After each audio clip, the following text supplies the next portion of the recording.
Welcome to visual learning. इस video में हम समझेंगे फ्रिक्शन क्या है और ये कैसे काम करता है। फ्रिक्शन। न्यूटन्स फर्स्ट लॉ के अकॉर्डिंग कोई भी बॉडी अगर मोशन में है तो वो बिना किसी एक्सटर्नल फोर्स के रुक नहीं सकती। लेकिन प्रैक्टिकली हम ये देखते हैं कि एक रोलिंग बॉल कुछ टाइम के बाद रुक जाती है। सिमिलरली अगर कोई कार मोशन में है और अगर हम उसका इंजन ऑफ कर दें तो हम देखेंगे कि वो कार कुछ डिस्टेंस के बाद रुक जाती है। ये सभी एग्जाम्पल हमें ये बताते हैं कि कोई इनविजिबल फोर्स बॉडी के मोशन को अपोज कर रही है, जिसकी वजह से वो रुक जाती है। इस अपोजिंग फोर्स को हम फ्रिक्शन कहते हैं। जब हम किसी वुडन ब्लॉक पे स्मॉल फोर्स अप्लाई करते हैं तब हम पाते हैं कि वो मूव नहीं करता। ऐसा इसलिए होता है क्योंकि फ्रिक्शन फोर्स अप्लाई किए गए फोर्स के इक्वल या फिर ज्यादा है। फ्रिक्शन को हम कुछ इस तरह से डिफाइन कर सकते हैं। Friction is an opposing force that comes into play when one body actually moves और even tries to move over the surface of another body. आसान शब्दों में कहें तो फ्रिक्शन वो अपोजिंग फोर्स है जो किसी बॉडी के मूव करने या फिर मूव करने के लिए फोर्स अप्लाई किए जाने पर क्रिएट होता है। यह फ्रिक्शन हमेशा अप्लाई किए गए फोर्स के अपोजिट डायरेक्शन में ही होता है। साथ ही फ्रिक्शन दो बॉडी के सरफेस कांटेक्ट होने पर और उनके बीच रिलेटिव मोशन होने के कारण होता है। आइए अब जानते हैं कि फ्रिक्शन क्यों और कैसे क्रिएट होता है। Cause of friction. फ्रिक्शन को समझने के लिए दो तरीके हैं, ओल्ड व्यू और मॉडर्न व्यू।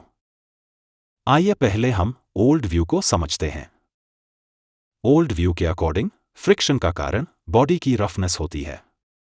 जब हम किसी सरफेस को देखते हैं तो वो हमें नेकेड आई से स्मूथ दिखाई दे सकती है, लेकिन जब उसे हम किसी पावरफुल माइक्रोस्कोप से देखें तो एक्चुअल में वो रफ और इरेगुलर होती है।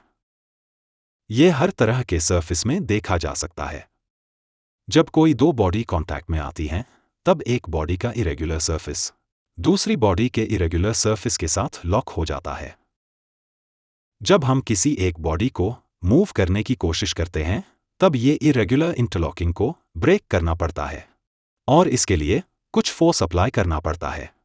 इसी फोर्स के मेजरमेंट को हम फ्रिक्शन कहते हैं। इस ओल्ड व्यू की कुछ लिमिटेशंस भी हैं जो कि कुछ इस तरह से हैं।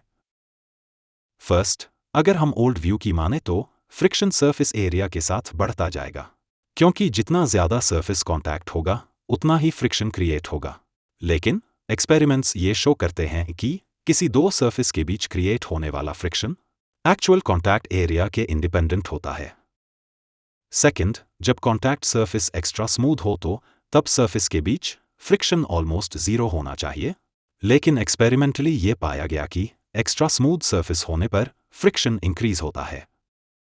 आइए अब समझते हैं मॉडर्न व्यू। मॉडर्न व्यू हमें ये बताता है कि फ्रिक्शन दो सरफेस के एटॉमिक और मॉलिक्यूलर फोर्स और अट्रैक्शन के कारण बनता है। अगर हम रफ सरफेस की बात करें तो हम देखते हैं कि सिर्फ उभरे हुए हाई पॉइंट्स ही एक दूसरे को टच कर रहे हैं। इसका मतलब एक्चुअल एरिया जो कांटेक्ट में है वो बहुत कम है। जो एरिया पॉइंट्स आपस में टच कर रहे हैं वहां सरफेस के मॉलिक्यूल्स बहुत पास हैं और एक दूसरे को स्ट्रॉन्ग इंटरमॉलिक्यूलर फोर्स के साथ अट्रैक्ट करते हैं। साथ ही हम पाते हैं कि एक्चुअल कांटेक्ट एरिया बहुत कम होने के कारण हर एक कांटेक्ट पॉइंट पे प्रेशर बहुत ज्यादा लगता है और ये प्रेशर कांटेक्ट पॉइंट को डिफॉर्म कर देता है। इसे हम कोल्ड वेल्ड बोलते हैं। ये एक तरह का टेम्पररी जॉइंट होता है। जब कोई एक बॉडी मूव करने की कोशिश करती है तब ये सभी टाइनी कोल्ड वेल्ड्स टूटने लगती हैं और इसके कारण अपोजिंग फ्रिक्शन फोर्स क्रिएट होता है। ध्यान रहे कि ये टाइनी कोल्ड वेल्ड्स दोबारा बनती रहती हैं जब भी कांटेक्ट पॉइंट्स आपस में कनेक्ट होते हैं। फ्रिक्शन को दो कैटेगरी में डिवाइड किया गया है, एक्सटर्नल फ्रिक्शन और इंटरनल फ्रिक्शन।